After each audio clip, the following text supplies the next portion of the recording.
That is a lot of apples. But you see what I'm doing, right? No, I don't actually. Alright, you ready? Yeah, I'm ready.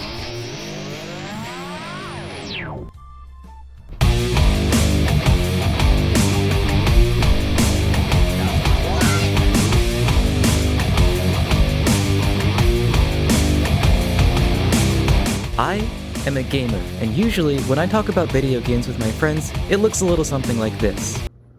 Hey, so I was playing Slay the Spire the other day and I got this. Slay the Spire? But every now and then, a game crosses the threshold from being a gamer's game into the mainstream. Wordle, Among Us, 2048, classic games that everybody knows, including your non-gamer friends. And I think we have an inside scoop into what the next game in that category is going to be. This is the Watermelon game, also called Suika Game because it's a Japanese game. And this game has already been making the rounds a little bit in the Japanese VTuber world, but it's not until the past month or so that a streamer named Ludwig, my goat, love him, has introduced the game to the broader Western audience. Everybody has been playing this game, as you've seen.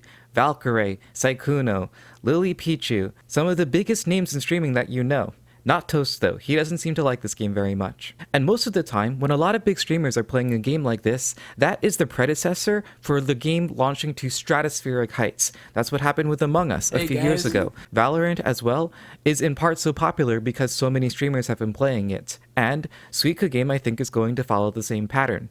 A lot of streamers are going to play the game, the concept's really easy to pick up on, and people are going to watch it and they're going to want to try it too. And Suika Game has a lot of the ingredients that you need for a really successful viral game. For example, the merging game formula is already very successful. One of the biggest standouts in the genre is a game called 2048, which I've already mentioned, in which you merge numbers together rather than fruit, but it is very, very fun and exciting to try to reach the highest number possible. Suika Game also takes component of stacking games like Tetris, or what I would also call compression games, where you're trying to fit as much as possible into a small space. Unlike a game like Tetris, where the blocks have discrete columns that they can fall down, in Suika Game, balls can roll around and bump into each other, and if you merge them correctly, they can have a physics cascade that sends them all across the screen.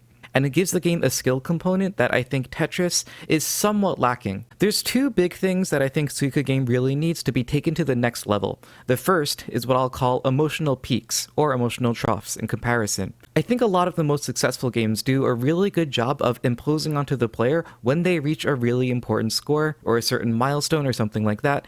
And in Suika Game, it's a little bit underwhelming when you make a watermelon, or when you reach a certain score threshold. You don't get like big fanfares or celebrations or anything, and if they added something like that into the game, it would go a long way to making it more satisfying to play. 3,000, baby! But Suika Game has one more big problem, which is this.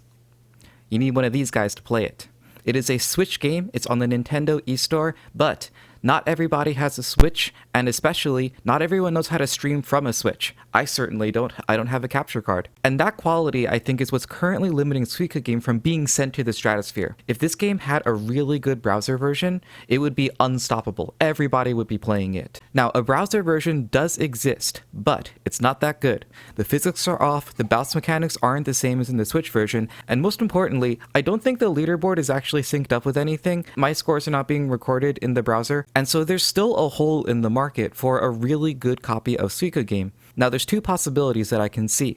One is that someone, like an individual dev, will just make a copy and that's what everyone's going to play. But this is not the ideal solution because it would be a different game still from the one that everybody is playing. And you don't want to split your player base. You don't want half of the people playing Switch Suika and then half of the people playing browser Suika. That's not a good situation to be in.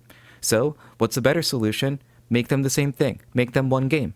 I think that if the Suika Game devs understand the market and understand what they're doing, they should be tripping over themselves right now trying to get their own version of Suika Game on the market. They have the code already. They have all the assets lined up. They may need to rewrite the game in a different language so that it works in the browser, but if they pull it off, they will be in charge of the next huge thing in the gaming world. Suika Games, if you're watching, take notes. Get this game on browser right now. Get it on the market yesterday, because if you pull this off, you're going to be the next Innersloth. You're going to be the next Double Fine. You are going to control the market. Trust me on this one. If we get a really good version, a Suika game for the browser out, everyone is going to be playing this. It's going to be like a Wordle thing, where everyone is competing for high scores and coming up with new strategies, and the metagame for the streaming world is finally going to shift. For once. If you own a Switch, the Suika game recently came out on the American eShop, so you don't even have to make a Japanese account to play it. If you don't own a Switch, you can play the browser game. It's not as good, but it's something that will scratch the itch for you. And if you'll excuse me, I gotta crack 3,000. Still not able to do it. Thanks so much for watching. Like and subscribe on your way out, and see you next time, I guess. Bye-bye.